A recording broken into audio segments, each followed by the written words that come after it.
everybody. This is Daniel with Peace and Plenty Homestead, and I wanted to do a follow-up video on some canning that we did a few years ago, and I've had some comments on how it turned out, what's going on. So I'll post that video down below, but I'll just tell you real quick, we live close to 95, and every now and then an 18-wheeler will be involved in an accident out there, and we are friends with a couple of tow truck drivers. And if a truck is in an accident, they just throw away the food. So they go out there with pickup trucks and trailers and they load it all up, and you can have whatever you can haul. So at that time, a tractor trailer load of cheese fell over or got in an accident, and we were able to get a huge piled high pickup truck load of cheese. So I brought that home and we froze a bunch of it, put it in the freezer, and we started eating cheese like crazy.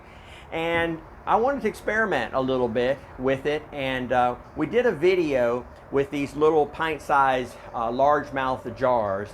And I had the jars setting in a pan that was about a half inch, about 3/4 of an inch to 1 inch deep.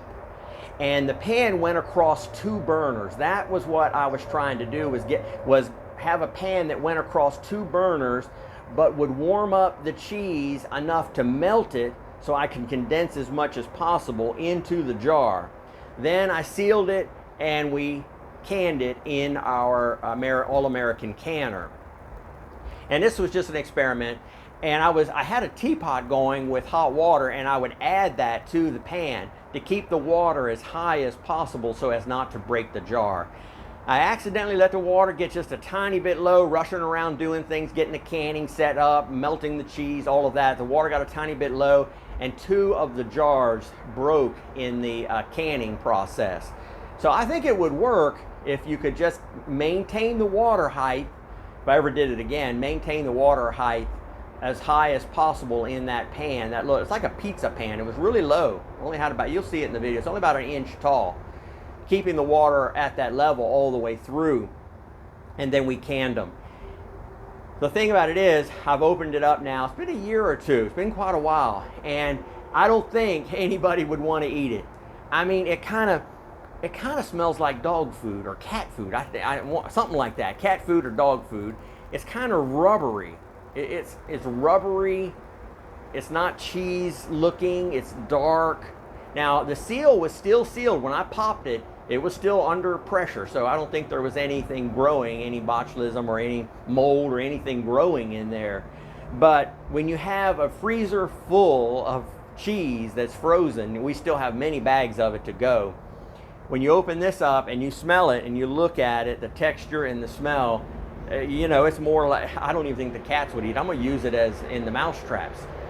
But it was just a fun thing to do. We did a video, it got real popular, had a lot of views, a lot of comments, and I wanted to follow up with a would you do it again? No, we wouldn't do it again. Cheese, processed food like this, I don't really like to eat that much of it. It's not good for my blood pressure, it's not good for my digestive system.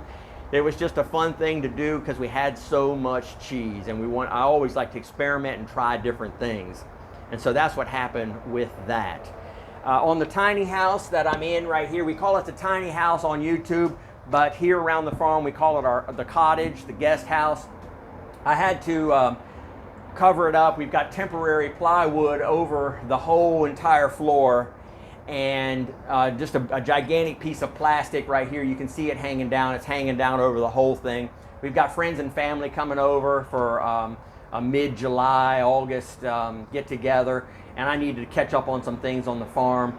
So I'm taking a break on the tiny house, the cottage, guest house, whatever you want to call it. It's really close to our house. I mean, I can just walk right over to our house. It's right there. This is just nestled in the woods on the corner of the property, kind of over on the corner.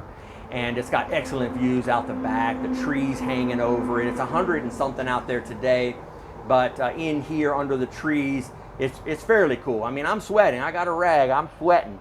But this is going to be a gorgeous house. It's really going to be something. Ingrid and I are mighty envious of this thing because what we have planned for it is going to be amazing. I look forward to getting back on this. Probably in August, depending on the temperature of things. It may be the latter part of August when I can get caught up on the farm things. Well, I appreciate everybody watching. Please like, share, comment. If you put a comment in this section, you ask a question in the comment section, I will definitely answer it because you are valuable to us, the viewers that comment. And we want you to learn and come grow with us. Thank you now.